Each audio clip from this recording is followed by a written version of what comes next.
here at Coffs Harbour Salvos, joining me today. And she's joining me for a special reason. Tanya, of recent days, you've been working on a project. In fact, it's probably been more than just days that she's been working on this.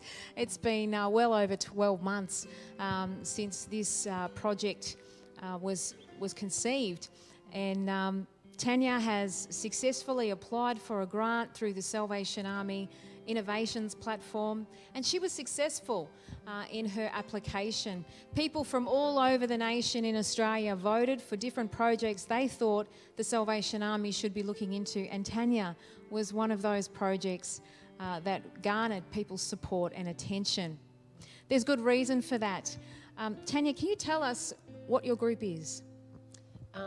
First of all, I just wanted to say that Jeanette had a big part in this as well, and Andrew, and supported me. Like, you know, when I first came to Jeanette about this idea, she was like 100% supportive, and Jeanette and Andrew came down to Sydney on their day off, and we started to talk about the ideas platform, and went down to Sydney on one more occasion because COVID hit, didn't it? Yeah. But yeah, that's how it all started, and. So what Recreate Parenting is about, like, it evolved into, are you allowed to say that word? Yeah, absolutely. It evolved into something that's unique, and I believe that this is how it was meant to be, because, you know, Recreate Parenting started 2 weeks ago, and we ran the second group today, and we have 5 people attending the group. So it's for parents that have been separated from their children, and typically due to forced removal, which you can imagine would be really traumatic. 100%. Yeah. And I remember, Tanya, as we were researching for this project, we were looking at this demographic quite closely and discovered that by and large, this is a group of people that is largely ignored by society.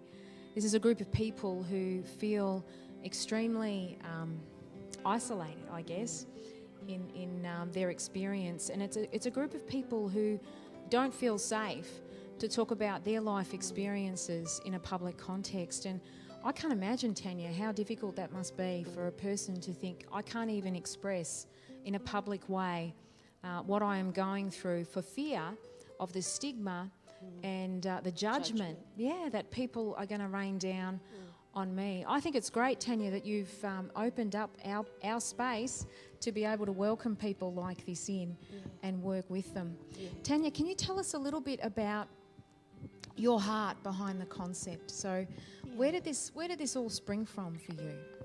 Well, I didn't really recognise it at the time, but when we went to Sydney and we started to explore, like, you know, what's on our heart and how did that come about, you know, it was deeper than I realised.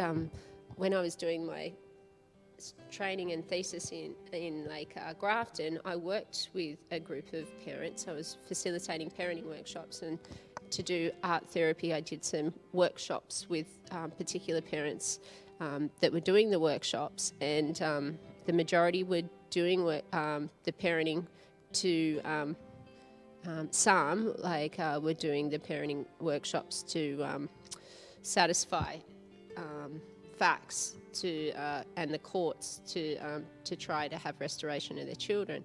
And so it was just sort of that group that I started working with. But when I went to Sydney, I realised that, you know, being separated from my mother when I was younger, which wasn't due to forced removal, although you know, there was family violence involved. So that was a big part of my story. But what I realised was that my mum, although she wasn't with us for a while, she still, like, a large part of her identity was based on being a parent herself, but she was a parent that was without her children, and that was, I just watched her sort of really suffer with that, and be separated from her family through the stigma and like you said, the judgment, and that, like, it wasn't okay for her to leave her children, although, you know, it obviously wasn't safe for her to stay either.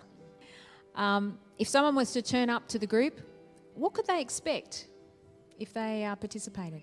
Okay, so what we do in the group is art therapy. So what that means is you don't have to be an artist, but obviously we use art and visual art, so different types of materials, whether that be paint, crayons, pastels, watercolour paints, acrylic paints, clay, some play type of things. But so what we do is it's not as confronting as sitting down and talking about things that have happened, although so it's more about making art, and sometimes in a group, sometimes individually, and that's really led by you. So that, say for example, an activity that we might do might be a collage.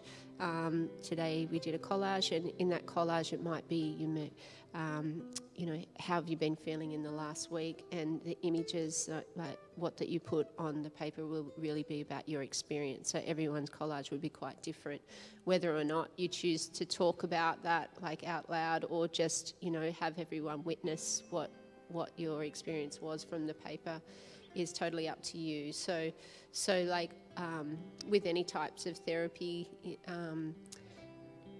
obviously you're there for the purpose of a parent and not being with your children. So how deep you want to explore that is totally up to you. So it's about connecting with yourself and hopefully the others in the group, and just, building a relationship with your community.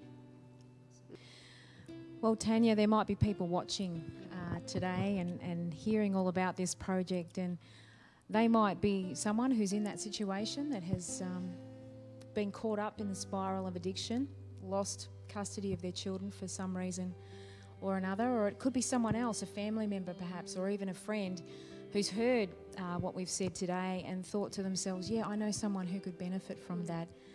If that's the case, Tanya, what should they do?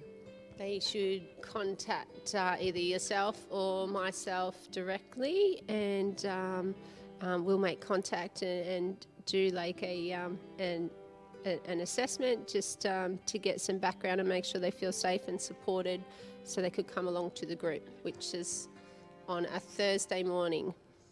Yep, starting at 10 a.m, finishing at 11:30 a.m. Morning tea is also provided, refreshments are there.